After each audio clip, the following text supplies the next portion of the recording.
नमस्कार मेरे प्यारे बच्चों, स्टूडेंट्स। पिछली कक्षा में हमने समीकरणों के हल करने की प्रतिस्थापन विधि आपको समझा दिया था। इस कक्षा में हम देखेंगे समीकरणों के हल करने की विलोपन विधि। विलोपन विधि क्या होता है, इसको कैसे सॉल्व करते हैं। तो चलिए हेडिंग डालते हैं, विलोपन विधि।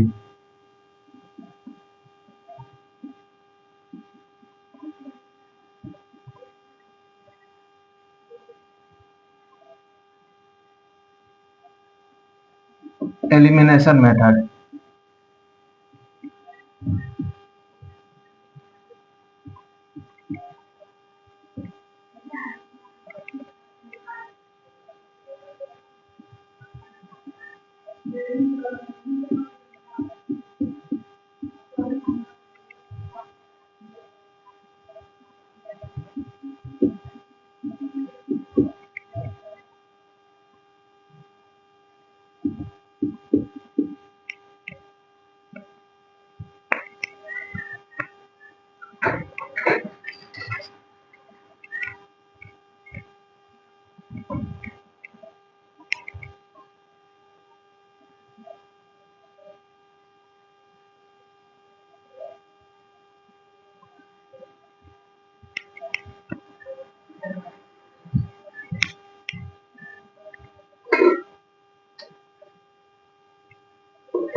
चलिए फ्रेंड देखते हैं।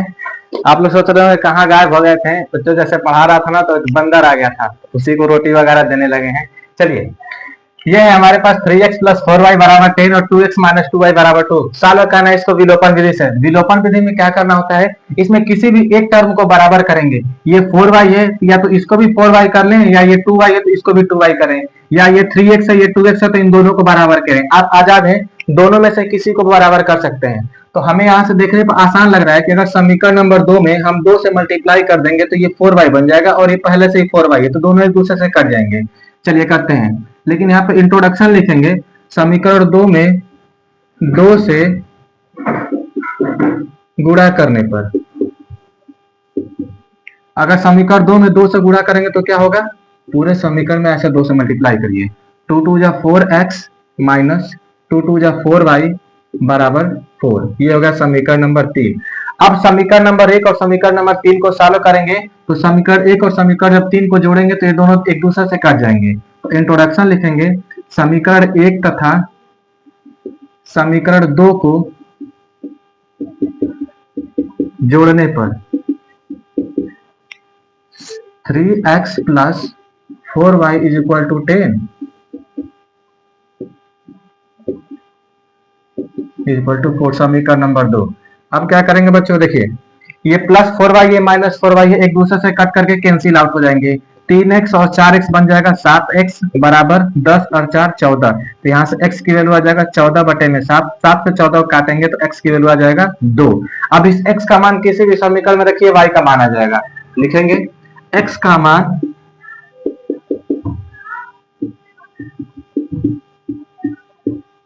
समीकरण 1 में रखने पर, समीकरण 1 है हमारे पास 3 और x के जगह पर 2 रखना है, तो 2 plus 4y is equal to 10। 2 3 6 प्लस 4y बराबर 10। 6 को उधर भेजेंगे तो माइनस हो जाएगा, तो 10 में से 6 जा 4। y की वैल्यू आ जाएगा 4/4। 4 से 4 को काटेंगे तो y की वैल्यू आ जाएगा 1। यह है बच्चे हमारे पास x और y की वैल्यू। x की वैल्यू जिसमें से 2 है और y की वैल्यू 1 है। अगर इसमें से कहना चाहें कि इसमें से आंसर सही है या गलत है, तो कैसे पहचान करेंगे, जहां जहां x है x की वैल्यू रखेंगे और y की वैल्यू y को y की जगह पर रखेंगे। अगर LHS और RHS दोनों बराबर हो जाएंगे तो ये आंसर हमारा सही होगा, तो सेटिस्फाई हो जाएगा आपके रखने से। आशा करते हैं समझ में आया होगा। इसी के साथ नेक्स्ट क्वेश्चन की प्रैक्टिस करवा रहे हैं।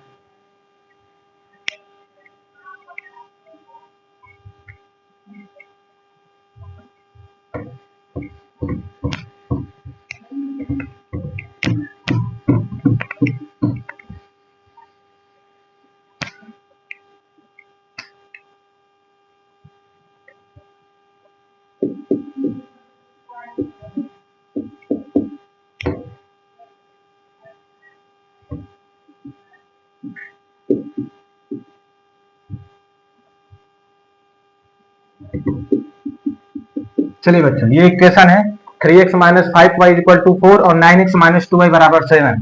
किसको बराबर करना है? ये 9x है तो ये 3x है।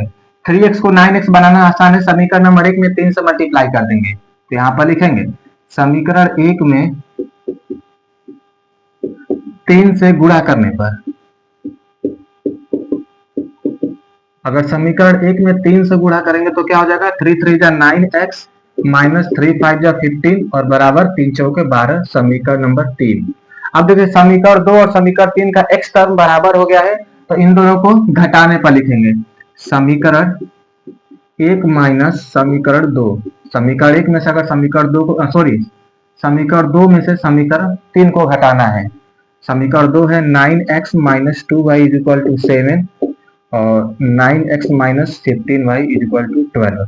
घटाने के लिए क्या करेंगे? ये प्लस है तो माइनस में कन्वर्ट हो जाएगा, माइनस है तो प्लस हो जाएगा और ये प्लस है तो माइनस। प्लस का 9x माइनस का 9x से कट जाएगा। माइनस 2y और प्लस 5y, इन दोनों का डिफरेंस लेंगे तो आ जाएगा 13y बराबर 7 और 12। 7 और 12 का डिफरेंस लेंगे तो आ जाएगा माइनस का 5। y की वैल्यू यहाँ से माइनस 5 बटे में 13, ये हो गई y की वैल्यू। अब इस y का मान किसी भी समीकरण में रख सकते हैं तो x की वैल्यू आ जाएगा। हम समीकरण नंबर 1 में रखेंगे। समीकरण 1 है 3x minus 5y is equal to 4। 3x minus 5, y की जगह पर माइनस 5 बाई 13 रखना है तो minus 5 by 13 is equal to 4। ठीक है,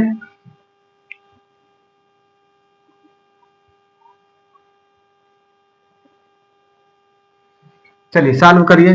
3x माइनस माइनस प्लस 5 5 जा 25 upon 13 is equal to 4। 3x बराबर 4 तो पहले से इधर जाएगा तो माइनस हो जाएगा माइनस 25 अपॉन 13। 13 चौको 52 और 52 में से जब 25 घटाएंगे तो 12 5 7 और 2 27। 3x की वैल्यू आ जाएगा यहाँ से 27 अपॉन 13। ये हो गए 27 अपॉन 13, तो x की वैल्यू क्या आ जाएगा? 27 इंटू 3 अपॉन 13। 3 से काटेंगे 27 को तो 9 बार में कटेगा तो x की वैल्यू आ जाएगा 9 अपॉन 13। नोट करिए बच्चा।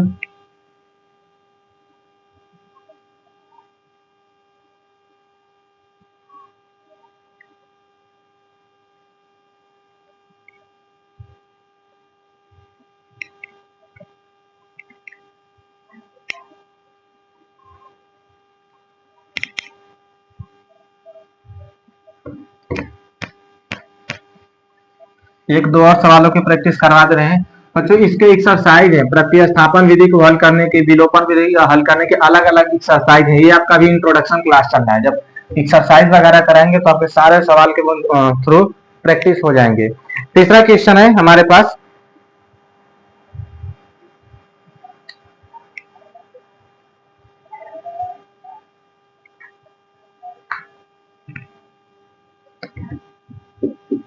x plus Y is equal to 4, x minus Y is equal to 4। चलिए इसमें देखिए किसी भी एक टर्म को बराबर करना है तो हमें पहले से ही दोनों टर्म बराबर देख रहे हैं। ये प्लस वाई ये माइनस वाई है। अगर समीकरण 1 और समीकरण 2 को जोड़ेंगे तो प्लस वाई माइनस वाई से कट जाएगा। x और x बनेगा 2x बराबर 14 और 4 18। x की वैल्यू क्या आ जाएगा? 18 बटे में 2, 2 से 18 को काटेंगे तो x की वैल्यू आ जाएगा 9। अब इस x का मान किसी भी समीकरण में रखिए, समीकरण 1 2 3 कहीं पर भी रखिए, हालांकि 3 तो नहीं है, समीकरण 2 में ही रखा जाए। x minus Y is equal to 4, x की वैल्यू 9 है। 9 minus Y is equal to 4, minus Y is equal to हो जाएगा 4 minus 9। Minus Y is equal to 4 में से माइनस घटाएंगे तो माइनस 5, माइनस से माइनस कटेगा तो वाई की वैल्यू आ जाएगा 5। यह है हमारे पास इक्वेशन। अगर इक्वेशन बराबर होगा, इक्वेशन के टर्म बराबर होंगे तो हमें इसको मल्टीप्लाई वगैरह करने की जरूरत नहीं है, बस उससे तरह जोड़ देंगे या तो घटा देंगे। लास्ट क्वेश्चन देख रहे हैं प्रतिस्थापन विधि का।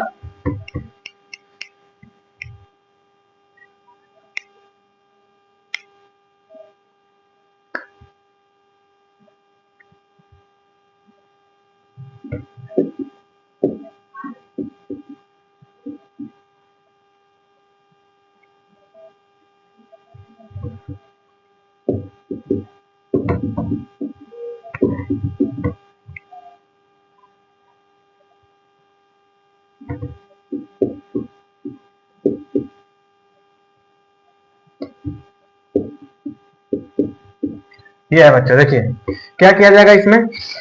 किसी एक टर्म को बराबर करना है, ये 7x है तो इसको भी 7x बना सकते हैं समीकरण नंबर 2 में 7 से मल्टीप्लाई करके। तो लिखेंगे यहाँ पर समीकरण 2 में 7 से गुणा करने पर, अगर 7 से गुणा करेंगे तो क्या बन जाएगा 7x प्लस 7 टू जा 14y इज इक्वल टू 7 3 जा 21, समीकरण नंबर 3। अब समीकरण 1 और समीकरण 3 को घटाने पर समीकरण 1 माइनस समीकरण नंबर 3, समीकरण 1 है 7x minus 15y is equal to 2 और 7x plus 14y is equal to 21। इसको घटाना है तो क्या करेंगे, ये प्लस है तो माइनस हो जाएगा और ये प्लस है तो माइनस, ये भी प्लस है तो माइनस, प्लस का 7x माइनस का 7x से कट जाएगा। कटने के बाद क्या होगा, ये माइनस है तो माइनस 15 और माइनस 14y बन जाएगा माइनस का 29y बराबर, दो में से माइनस 21 घटाएंगे तो माइनस का 19, माइनस माइनस काटेंगे तो y की वैल्यू आ जाएगा यहाँ से 19 बटे में 29, 19 बटे में 29। अब इस y का मान समीकरण नंबर किसी भी रखेंगे और सॉल्व करेंगे तो x की वैल्यू आ जाएगा। बच्चों हम आपको x की वैल्यू निकालने के लिए घर से दे रहे हैं, इसको ट्राई करिएगा। और आज के लिए बस इतना ही, शेष अगले दिन। तब तक के लिए बाय।